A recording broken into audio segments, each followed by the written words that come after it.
Sziasztok! Január 16-a van, és végre behavasodott. Nézzétek, milyen szép, nem sokára kezdődhet a szánkózás. Ott, abba a domboldalba szoktunk szánkózni, ilyenkor télen. Van honnan lesiklani.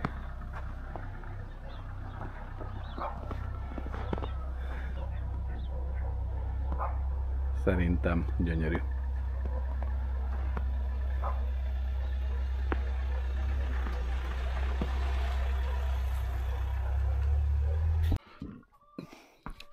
Sziasztok! Március kerülgetem, február 23-a van, Beregszászi nyúltenyésztő vagyok, és egy helyzeti jelentést szeretnék nektek csinálni, hol áll a gazdaságom. De mivel nem sok időm van ezt külön videóban megcsinálni, ezért úgy döntöttem, hogy egy etetés alatt, amikor terményt adok a nyulaknak, úgy fogom ezt a videót most elkészíteni. Legalább látni fogjátok, hogy keverem be, milyen arányokba a nyusziknak.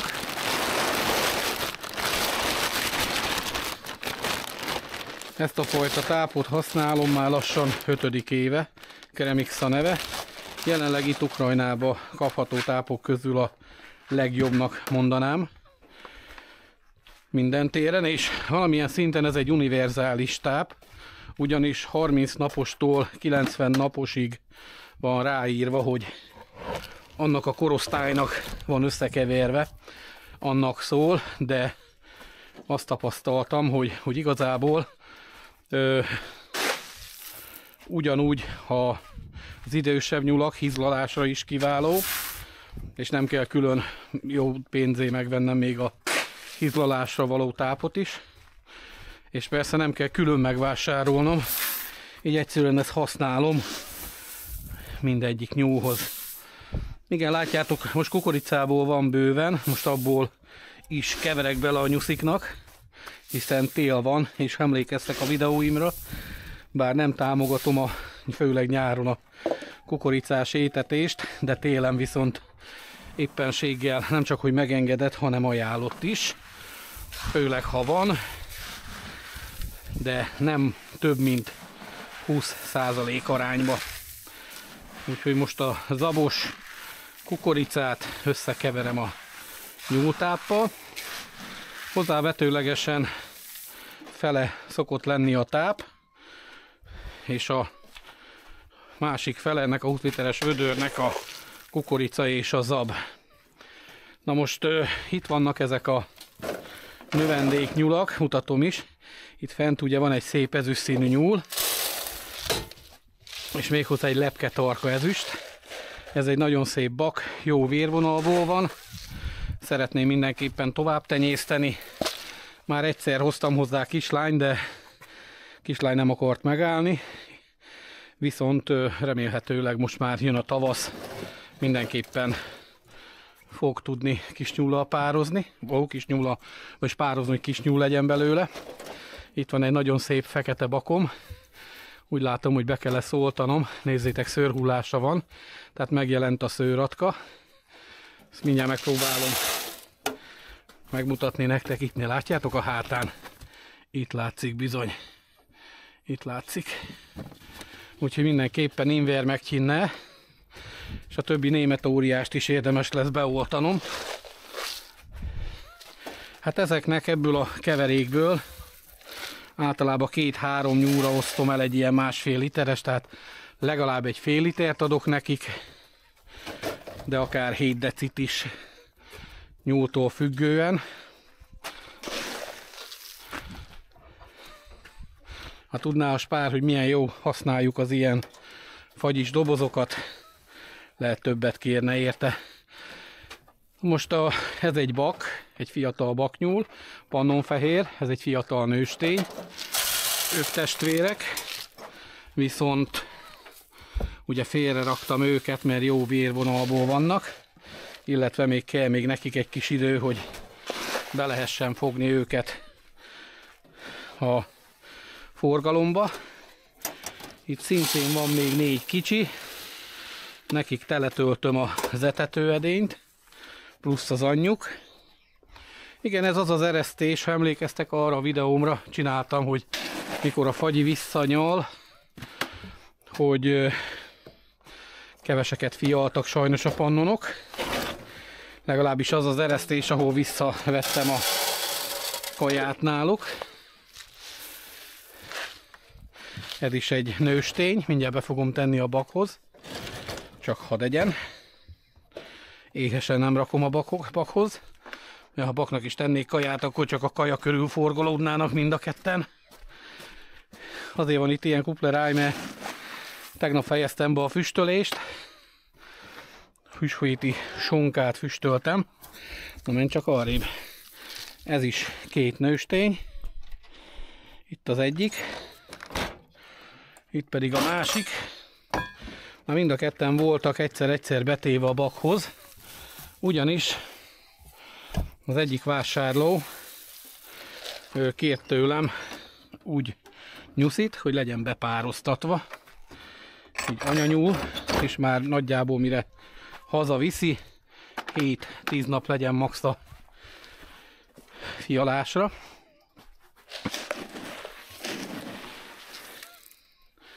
És jöhet tovább. Igen, egy gazdaság ezzel jár, úgyhogy nem fogok mentegetőzni. Itt is itt vannak a kis fiatal növendékek. Ők 3-an vannak még. Azt hiszem itt volt 5 és 2 elpusztult, ha jól emlékszek, már születés után. Tyúkok is várják, hogy adjak nekik kaját. Hát na, az állatok ilyenek.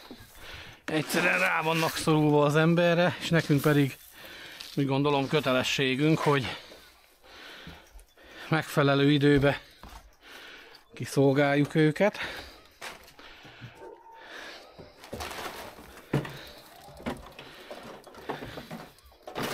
Na, már megint eljátszogattak a kajás edénye.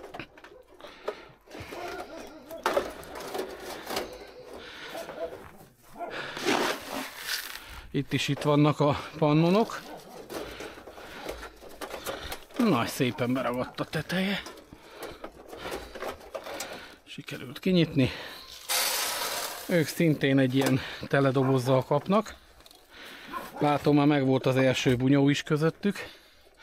Úgyhogy lassan el kellett gondolkozni azon, hogy szétválogassam őket. Itt viszont már szintén a tenyésznyulak vannak leválasztva. Ugye, amelyeket egy bizonyos ideig nem visznek el. Ez a 2 lány, és ez a 2 lány, ez fiú. A többi szintén vegyesen fiúk, lányok. Minden sorba külön vérvonalból valók vannak. Ez direkt azért tartom így őket, hogy ha valaki innen visz egy lányt, akkor tudom, hogy onnan tudok hozzá neki fiút adni, vagy innen visz egy fiút, akkor tudom, hogy onnan tudok hozzá lányt adni. Így nem kell folyamatosan bújnom az Excel táblázatot, és nem kell mindig minden nyulamat befülszámozni, mert az is rengeteg időt vesz el. Úgyhogy általában csak a saját tenyésznyulaimat fülszámozom. Most már ideje lesz megint fülszámozni, hiszen új generáció fog érkezni, ki kell választanom magamnak azokat a nőstényeket, bakokat, fiatalokból majd, amelyet szeretnék meghagyni, és az ő vérvonalukat, meg a születési dátumokat mindenképpen a fülszámolra való be tudom majd építeni. Kicsit poros. Jó.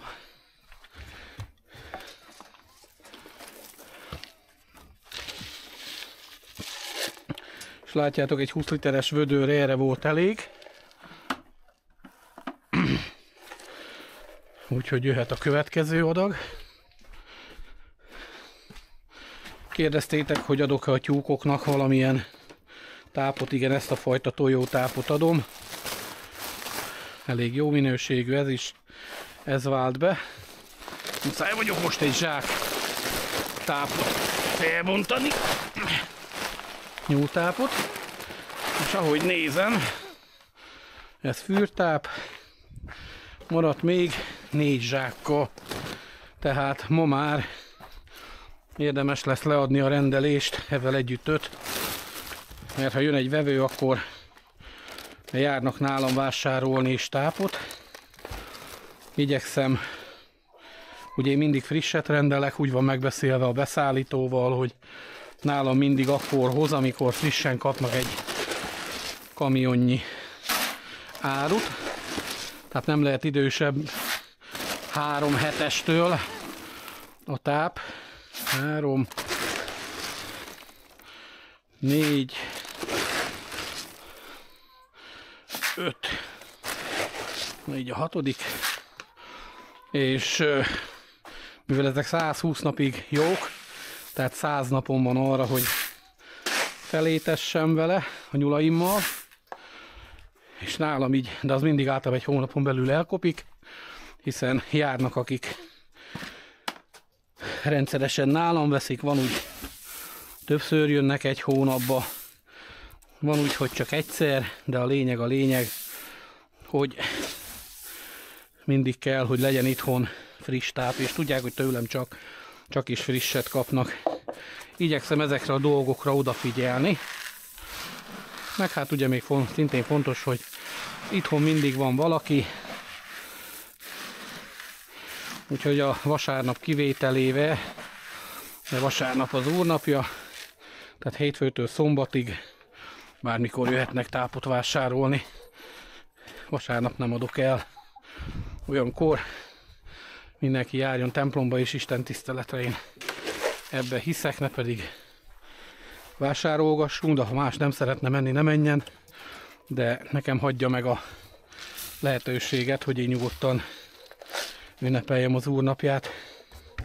Természetesen a kötelező dolgokat, hiszen az állatokat kötelességünk etetni, itatni. Ők oktalanok, ilyen értelemben. Egy kicsit lefele van a füle. Na, ezt meg kell vizsgálni, ezt az anyanyulat. Látjátok, ez is egy jel. Ilyenkor tegyük fel a kérdést, és még volt az etetőjébe, hogy nem-e valamilyen betegség kezd nála kialakulni. Úgyhogy fontos lesz, hogy mindjárt időt szálljak rá is megvizsgáljam, illetve figyelemmel kísérjem. És ezek a nyuszik, látjátok? Ez a 2 anyanyúl, ez mind a 2 az XXL-es vonalamnak az első fialása. Hát ha megnézitek, ez is 6 fialt, ez is 6 fialt. Nagyon szép testes pannonfehér anyanyulak, direkt azért is választottam őket. Hófehér német óriás bakkal voltak bepárasztatva az XXL-es vonal miatt. Most még kicsik a nyulak, nem lehet látni, hogy melyik hordozza, mondjuk ennek a fején már látszik. Van nagy a feje, ő valószínű bak lesz, és ő hordozza az apjának a génjeit. De ilyen 3 hónapos korukra meg fog látszani, most durván ilyen talán 1 hónaposak, de még annyi se lehetséges. De talán 1 hónaposak már vannak. De meg kell néznem a pontos beírást, hogy mikor születtek. Úgy emlékeztek, mondtam, hogy létrehozok egy saját XXL-es vonalat, konkrét céllal, mégpedig az a cél, hogy ugye frissítsem a vérvonalamat,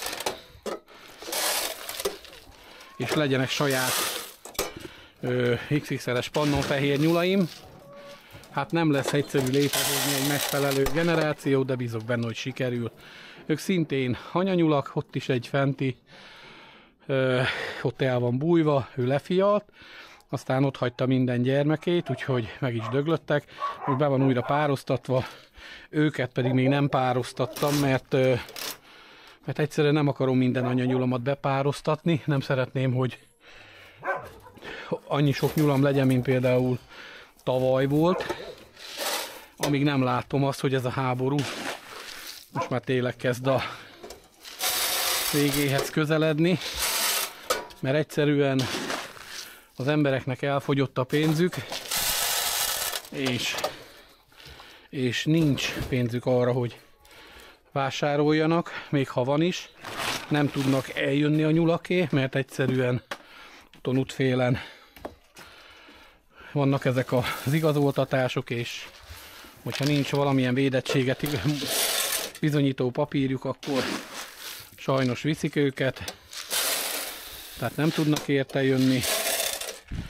Éppen ezért csak annyi nyulat tenyésztek jelenleg, annyi nyulat próbálok fenntartani, amennyi feltétlen szükséges a gazdaságomhoz. Ugye itt pannonok, itt egy lepketarka van lent, egy bak, itt egy zsanett, ami szintén bak, ha jól emlékszek, de lehet, hogy nem jól emlékszek, az is lehet, hogy nőstény. Meg fogom nézni, mert hütet is be akarom tenni majd a bakhoz. Itt egy német óriás bak, mint látjátok lent, ő egy lepketarka nőstény. Ővele szintén úgy jártam, úgyhogy azoknak üzenem, akik bánkódnak, hogy lefialt a nyúl és szétdobálta a kicsiket. Ez szintén kicsit utólag tépett szőrt magáról, látszik is még a szőrmennyiség, és 12-t fialt, ha jól emlékszek, vagy 14-et, már nem emlékszek pontosan, de a lényeg, hogy mindent szétdobálta, megfagytak pont a nagy hidegbe, úgyhogy most hagytam is ott alatta mindent, be van pároztatva újra, ha minden jól megy, akkor nem sokára megy, olyan jó 10 nap múlva fialnia kell. Bár az igazság az, hogy nem nagyon látom még rajta, hogy igencsak soványka. Úgyhogy lehetséges, ma próbaképpen őtet is beteszem a bakhoz. Na most ők ugye már nagyon szép kis sürdők. Hát, őszinte leszek. Bő 3 kiló már szerintem megvan bennük, nézzétek milyen formásak, és ő mind lányok, úgyhogy mivel nagyon jó vérvonalból vannak, ezért egy nagyon jó szép fülszám sorozatot fognak ők most kapni, és mindet szépen befülszámozom, vagy a felét meghagyom, de az is lehet, hogy mindet, hogyha befejeződik ez a háború, akkor szeretném, hogy legalább egy ilyen 40 anyát állítsak be forgalomba, ha látom azt, hogy van rá valóban igény. Hát, őtet meg kezelgetem. Aránylag le van elég szépen fogyva. Antibiotikumot kap. Hogy lesz-e belőle valami, vagy nem lesz, az kiderül. Lassan egy hónapja már, hogy kezelem. Ha nem kezdtem volna el kezelni, akkor már nagy valószínűséggel vagy le kellett volna vágni, vagy már elpusztult volna. Így viszont megadom az esélyt arra, hogy mivel nőstény, és egyszer már fialt, megadom az esélyt arra, hogy legyen belőle még egy anyanyulam. Jó, most megyek a tyúkokhoz. Hát oda is inkább már 2 adagnyit viszek, mert egy adaggal kár szaladgálni. Úgyhogy ezt a kis szitát, látjátok a keverést? Van benne kukorica, buza, és mint említettem 30%-nyi tojótáp. Na menjetek! Kakasok nagyon jól működnek, nézzétek hány kakasom van. 1, 2, 3, 4, és ott van egy az 5., de az 5. az már csak inkább ilyen ördögszekér, mert mindig megtámad engemet, amikor nem figyelek.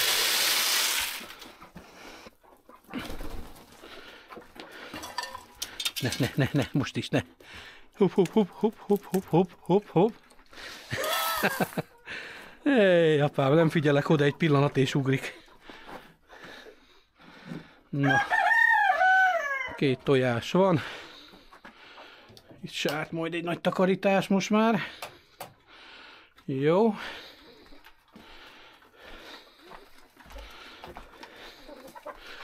Mint említettem a korábbi videóban is, A napi 26 tojásról visszaesett ilyen napi 10 tojásra a tojásmennyiség, de abszolút nem bánom. Hadd pihenjenek, hadd erősödjenek, ha beindul a fűszezon, rögtön kezdem nekik a füvet hozni, illetve már tőlük 50 tojás be van téle a keltetőbe. Pont március másodikára, ha jól emlékszek, elsőre vagy másodikára kell, hogy kikeljenek. Bízok benne, hogy nem lesz probléma. Hát hála az úrnak nem fagyott be a víz sem az éjszaka folyamán. Úgyhogy mindjárt kaja után fogok tudni itatni. És akkor még kukkantsunk rá a fűrjekre. Illetve ugye mindig amire felkészülök, hogy legyen itthon megfelelő mennyiségű termény, hogyha az ember jószágot tart. Ugye ezek a hordók is most hála az úrnak tele vannak ezek búzával. Ez kukorica, ez tritikálé, és ugye még itt van még mindig kukorica, és ennyi zabon maradt 1 tonna 200 kilóból, és még csak február vége van. Emlékeztek, volt egy videóban, mutattam is, hogy ez a nagy 3 köbméteres, vagy 2,5 vagy 3 köbméteres edény, ez színig volt zabbal. Hát megették. És amellett még a rengeteg táp. Ugye a fűtési szezonban a fa mennyisége is nagyon szépen megcsappant. Ha emlékeztek, láttátok, akik látták a korábbi videómat, emlékeznek rá, hogy itt mennyi tűzifa volt. Még a brikettből is fogyott, mert szeretném ezt a hulladékot még, ameddig tart a fűtési szezon, teljesen eltüzelni. Ott már sikerült vennem egy szekérfát, mert nálunk is szekérrel is árulják, olyan 3 méter van rajta, hát köbméterbe vagy 2 köbméter lehet, vagy annyi se, 1,5 méterben, nálunk folyóméterbe adják a fát, tehát méter méterbe. És ugye ide tervezek egy olyan lépcsőt, amit már tavaly megcsináltathattam volna, csak egyszerűen sokoltam azt az összeget, amit elkért érte a mesterember, 120 000 forint, és csak a munkadíj lett volna, plusz az anyagköltség. Lehet, hogy Magyarországon ez nem tűnik magas árnak, de itt mi nálunk, mikor egy átlag munkahelyen 80 000 forintot fizetnek, jobb esetben 100-at egy havi munkádért, akkor egy 3 napos hegesztői munkáért a 120 000 forintot nem tartom reálisnak, de lehet, hogy velem van a baj. De mindegy, ha minden jól megy, az idén valahogy ezt megoldom, az is lehet, hogy fából lesz megcsinálva, nem tudom, de szerintem úgyse úszom meg olcsóbban, de valamit kitalálok. Illetve azon gondolkodtam, hogy van itt nekem egy ilyen szabadálló rész, egy ilyen fásszín, aminek ez a teteje már lemehet innen, hiszen itt már van egy külön rész, ahol már itt van egy ilyen 50 centi eltérés, ezt innen tudom nektek mutatni. És azon elmélkedtem, hogy nem fűrházat fogok csinálni, látjátok? Ott van majdnem 1 méter. Ott még be kell ezt majd falazni. Ami a lényeg, elég nagy légterű lenne ez a helyiség, és ezen kezdtem elmélkedni, hogy ebből fogok csinálni, ebből lesz egy fűrház. Mivel a pad az hatalmas, ugye amikor megcsináltam ezt a garást, azért ha látjátok, itt van hova pakolni. Itt ha innentről számolom csak a pakoló részt, mert ugye ott nyitott, ez 6 méter úgy, és innen pedig azt mondja 1, 2, 3, 4, 5, 6, 7 méter, az 42 négyzetméter, és akkor plusz még úgy felfele, hát köbméterben nem vagyok jó, tehát a légtér kiszámolásába. A lényeg az, hogy szerintem felfér az összes lom, amit fel szeretnék oda rakni, és itt akkor tudok csinálni egy nagyon jó kis, a fürketrecek ide beférnének simán, hiszen több mint 3 méter a szélessége ennek a hodálynak. Ide terveztem, hogy egy egy ablakot be fogok rakni, egy jó nagy ablakot és egy üveges ajtót csináltatok ide, hogy itt bejöjjön a fény mindenképp, kellő fény legyen, de mégis le legyen szigetelve. Itt szeretném ezt teljesen belülről kivakoltatni, egér és pocokmentessé tenni, mert sajnos még mindig vannak részek, hiába le van itt betonolva, de ezen a gipszblokkon keresztül bejárnak az egerek és a pockok, és akkor ide végig raknám ezt az oldalt 4 szintes ketrecekkel, ami azt jelenti, hogy méterenként férne 1, 2, 3, 4 darab garantáltan befér, illetve igen, a 4 darab garantáltan befér, az 16 szekció, és akkor még a ketteseket is még ide be tudnám rakni, és itt ezt a részt megcsinálnám nekik, amiről beszéltem, olyan kifutónak, ahol pihentető hely lenne a fűrjek számára, ahol tudnának homokozni, és a többi, és minden egy helyen lenne. Hogy lesz a megvalósítása, meglátjuk még, hogy Isten hogy ad bölcsességet ehhez, meg ugye legfőképpen ezt a részét is. De úgy gondoltam, hogy sokkal olcsóbban meg tudnám úszni, mint hogyha teljes mértékben építenék egy vadonatúj épületet. És hogy igazából, mivel itt már a falak és a tető megvan, itt mindenképpen ez gazdasági szempontból jobb lenne, csak nagyon jó, le kellene akkor jól szigetelnem a plafon részt, és biztos vagyok benne, hogy nem lenne vele probléma, hogy télen is akár a megfelelő meleg hőmérsékletet akkor tudnám biztosítani, akár a 25 fokot. Mivel a garázson meglepődtem,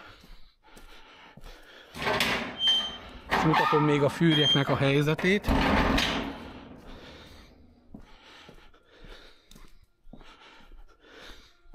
Mivel elfagytak ott a szikvizek, és áthordtam tegnap ide a garázsba, és betettem egy ilyen hősugárzót, egy régi szovjet hősugárzót.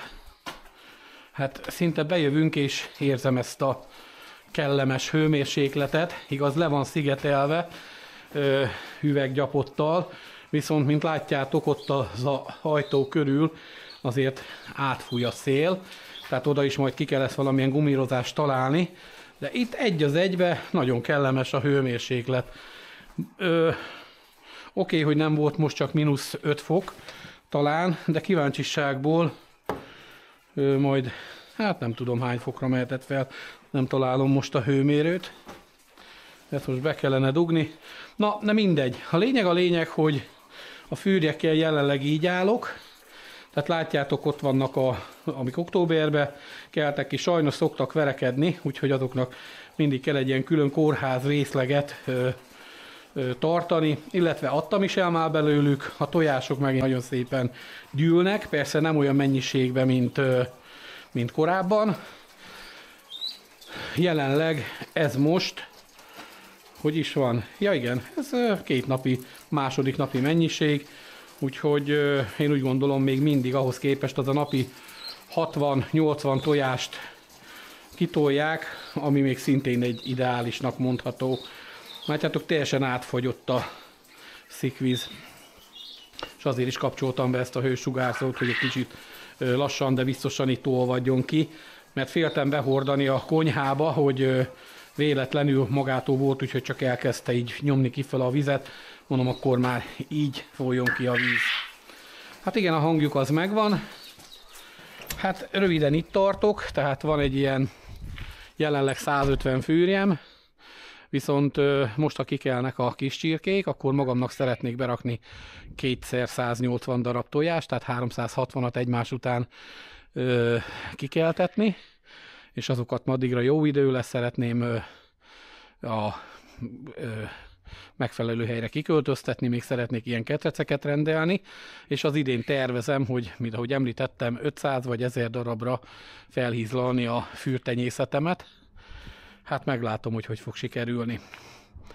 Nézzétek, milyen szép a hegy is, bár akkor lesz igazán gyönyörű, amikor elkezd majd rügyesedni, elkezd zöld lombokba burkolózni, és akkor nagyon szép lesz. Télen is volt egy ilyen részlet, majd bevágom ebbe a videóba, megmutatom, hogy milyen volt, amikor megjött az első hó.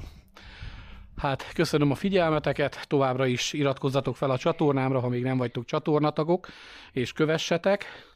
Ami fontos, ha tetszett a videó, akkor kérlek lájkoljátok, mert ha megvan legalább 100 like, de a 200 vagy 300 az még jobb természetesen, akkor a YouTube is előtérbe helyezi az algoritmusra, több embernek fogja megjeleníteni, illetve kommenteljetek, mert a komment szekció is, hogyha működik, tegyetek fel kérdést, hozzászólást, hogyha szeretnétek valamivel támogatni, ez is egy nagy támogatás, hogyha hozzászóltok, és azon kívül természetesen várok mindenkit csatornatagnak, aki még nem tag, akkor kérem, legyen a csatorna tagja, és a részleteket megtaláljátok az oldalon, a leírást, illetve hát természetesen nyerni is lehet vele.